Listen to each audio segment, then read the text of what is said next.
We lost our home in a fire, and my evil mother-in-law said I could only stay in her garage because I'm not her family. She thought she could treat me like trash, but now she's the one left out. The last few months have been rough. Near the end of last year, we lost the house to a freak accident. We lost almost everything we owned. It's just been a really stressful time for my little family of 4. We were out for a school recital when we received the call from a neighbor, and we returned to find the house in flames. The fire department tried to save what they could, but the damage was really bad. We ended up selling the property and moving altogether because the repairs essentially meant rebuilding the house. I have been married for 10 years, and my mother-in-law has never liked me. I still didn't expect her to act the way she did during this time. I always believed that even if she didn't like me, she'd help me in a time of need because I was the mother of her 2 grandsons and the wife of her son, and I made them happy. I was wrong. On the night of the accident, we needed a place to stay temporarily, at least until we could have a few moments to breathe and get our bearings. My husband suggested we stay with his mother for the night. It was late and it made the most sense to us both. We drove over to the house. My boys were half asleep in the back seat and we left them in the car when we went to speak to mother-in-law to explain what was going on.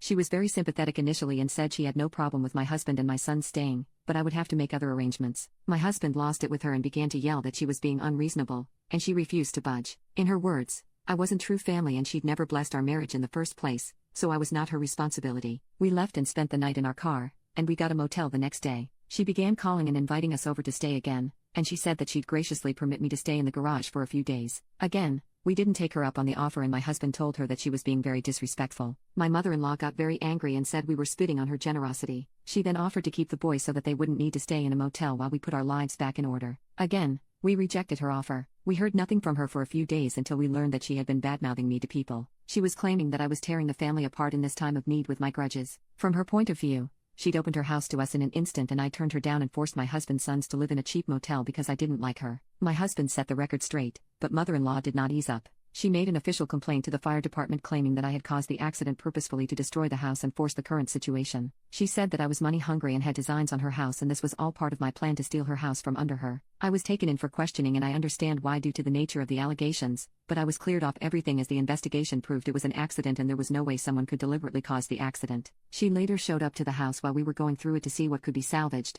and she made disparaging comments about how we should not be upset as these were just things. Yes, they were things. I'm not upset about the stove and the couch and the bed. I'm upset about the arts and crafts projects my sons made for Mother's Day every year. I'm upset about irreplaceable family heirlooms. I'm upset about the memories that were lost. The house was a fixer-upper when we bought it and we did a lot of the restoration ourselves. We had professionals handle things like the wiring, but we did the painting and the sanding and whatever we could to save money. My youngest son had a gaming console that he owned, which had been left at her house before the accident. They'd been over for a weekend with their father and had taken the console to keep them occupied. Mother-in-law stated she didn't have it, and we must have taken it back. My son argued with her that he'd had a conversation with her about leaving it there for the week so his cousin could use it while visiting. She gaslit him to the point of frustrated tears and kept saying we'd taken it back and it had probably been lost in the accident. The truth came out from others that mother-in-law had given it away after we'd refused her initial offer of hospitality. The shining ray of light through all this has been that this is the straw that broke the camel's back for my husband. We all went NC after these incidents and a few more, and we cut contact with her shortly before moving to our new place. She has been trying to get our address from family members,